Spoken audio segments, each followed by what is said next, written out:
박종수 68. 한평생을 인쇄소에서 살아왔다. 활판을 짜던 시절부터 오프셋 인쇄기로 넘어가는 세월까지 그는 늘 종이와 잉크 냄새 속에서 늙어갔다. 사람들은 그를 고집스러운 장인이라고 불렀지만 정작 그의 삶은 고집보다도 고단함이 더 많았다.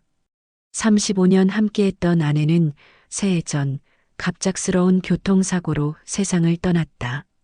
그날 이후 종수의 삶은 흑백 인쇄물처럼 바래졌다.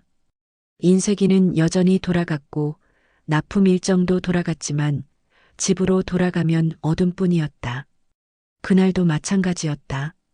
인쇄소 셔터를 내리는데 손에 힘이 빠졌다.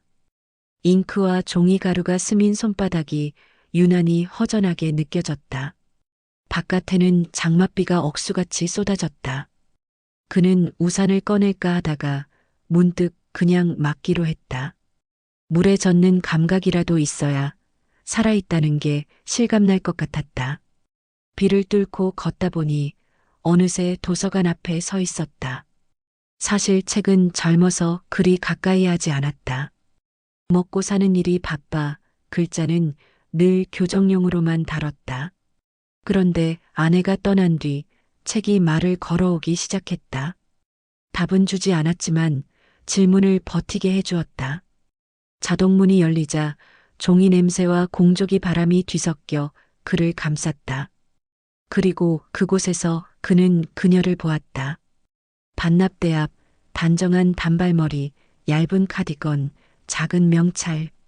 그녀는 젖은 책 표지를 마른 타월로 톡톡 두드리며 집중하고 있었다. 눈길이 가는 건 단순히 젊음 때문만은 아니었다. 그녀의 움직임엔 묘한 단정함과 섬세함이 있었다. 마치 책을 닦는 것이 아니라 오래된 기억을 닦아내는 것처럼. 비가 많이 오네요. 그녀가 먼저 고개를 들어 말했다. 목소리는 차분했지만 끄틈이 은근히 올라가며 여운을 남겼다. 종수는 순간 얼어붙었다. 심장은 오래된 활자기처럼 덜컹거렸다. 네. 오늘은 종일 그러네요. 젖은 책은 반납판 말고 이쪽으로 주셔야 해요. 그녀는 타월을 내밀며 미소를 지었다. 종수는 장바구니에서 책을 꺼내며 중얼거렸다. 반납일을 좀 넘겼습니다. 연체료보다 끝까지 읽어주신 게 더 고마워요. 그 말은 아무렇지 않은 듯 했지만 종수의 가슴 한쪽에 묘한 온기를 남겼다. 그제야 그는 그녀의 명찰을 보았다. 한서연. 짧은 두 글자 속에서 오랫동안 잊었던 설렘이 번졌다. 시간이 지날수록 종수는 그녀를 기다리는 사람이 되었다. 도서관에 가는 발걸음은 점점 빨라졌고 돌아오는 길은 늘 아쉬움으로 길어졌다.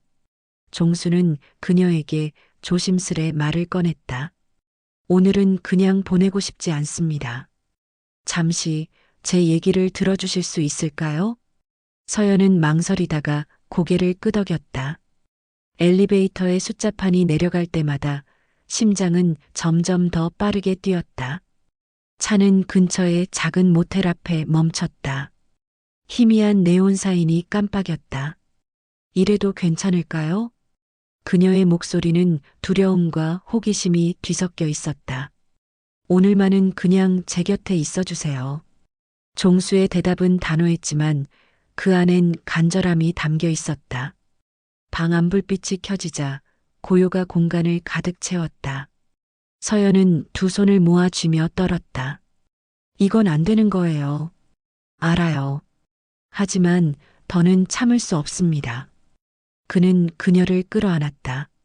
처음엔 몸이 굳었지만 이내 작은 한숨과 함께 그녀의 어깨가 힘을 놓았다. 입술이 닿자 그녀의 눈동자가 크게 흔들리더니 결국 감겼다. 서툴렀다. 그러나 그 서툼 속에 오래 참아온 허기가 있었다. 종수의 손끝은 그녀의 떨림을 따라 움직였다. 옷깃이 흘러내리고 그녀의 차가운 피부 위로 그의 거친 손길이 스쳤다. 그녀는 작은 숨을 토해냈다. 거부와 욕망이 한꺼번에 섞인 소리였다. 침대 시트 위 두 사람은 마치 젊은 연인처럼 서로를 붙잡았다. 숨결은 짧아지고 맥박은 제멋대로 뛰었다. 이름을 부르지는 못했지만 서로의 손끝과 떨리는 몸짓이 이미 모든 것을 말하고 있었다. 한참 후 거친 호흡을 가다듬으며 나란히 누운 두 사람. 서연이 속삭였다. 오늘 일은 누구에게도 말하면 안 돼요. 약속합니다. 하지만 오늘 이 순간만큼은 평생 잊지 못할 겁니다. 창밖 불빛이 커튼 틈으로 스며들었다. 종수는 천장을 바라보며 생각했다. 나는 이제 되돌아갈 수 없는 선을 넘어버렸다. 그러나 죄책감보다 더 강렬했던 건 다시 그 순간을 원한다는 욕망이었다. 며칠 뒤 카페에서 마주 앉은 서연의 표정은 무거웠다. 종수 씨, 우리 언제까지 이렇게 해야 할까요? 들키면 곤란해져요. 종수는 그녀의 손을 덮으며 말했다. 걱정 마요. 아무도 모를 겁니다. 그러나 며칠 후 그녀는 전혀 다른 얼굴로 나타났다. 작은 종이를 꺼내 그의 앞에 내밀었다. 거기엔 거액의 숫자가 적혀 있었다. 이게 뭐죠? 필요한 금액이에요. 종수 씨가 계속 원하신다면 이 정도는 주셔야 합니다. 종수의 얼굴이 굳었다. 사랑이라 믿었는데 돈이었단 말입니까? 서연은 차갑게 웃었다. 사랑?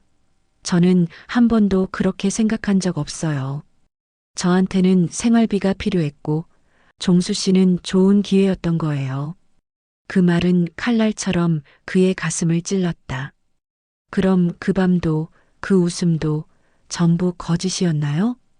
그녀는 가방을 정리하며 담담히 말했다.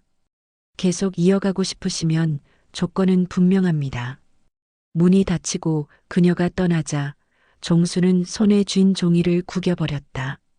심장은 미친 듯이 뛰었지만 그 박동은 설렘이 아니라 절망이었다. 그날 밤 집은 전과 다름없었다. 며느리는 부엌에서 내일 도시락을 준비했고 손자는 시험 문제를 풀며 투덜거렸다. 그 익숙한 풍경이 낯설게 다가왔다. 창밖에 봄비가 조용히 내렸다. 그 빗방울은 그의 가슴 속 균열처럼 점점 넓어졌다. 사랑이라 믿었던 건 결국 내 착각이었구나. 이제야 알았다. 지켜야 할 건 멀리 있지 않았다. 아내의 소소한 잔소리, 아들의 철없는 투정, 식탁 위에 놓인 평범한 밥상. 그 모든 것이 얼마나 소중한지. 황혼의 나이에도 심장은 여전히 나이를 몰랐다. 그러나 그 끝에 남은 건 사랑이 아니라 잔혹한 거래였다. 나는 그녀를 사랑한다고 믿었다. 하지만 그녀는 단 한 번도 그렇지 않았다. 내가 붙잡았던 건 사랑이 아니라 외로움이었고 그녀가 원했던 건 마음이 아니라 돈이었다. 창밖에 빗방울이 흘러내리듯 내 마음도 그렇게 흩어져 버렸다. 나는 다짐한다. 다시는 욕망을 사랑이라 부르지 않겠다고. 외로움을 운명이라 착각하지 않겠다고. 사랑은 뜨거운 밤이 아니었다. 사랑은 내일을 함께 맞이하겠다는 작지만 묵직한 약속이었다. 이제야 알았다. 지켜야 할 건 멀리 있지 않다는 걸. 사랑은 뜨거운 밤이 아니라 내일을 함께 맞겠다는 조용한 약속이었다.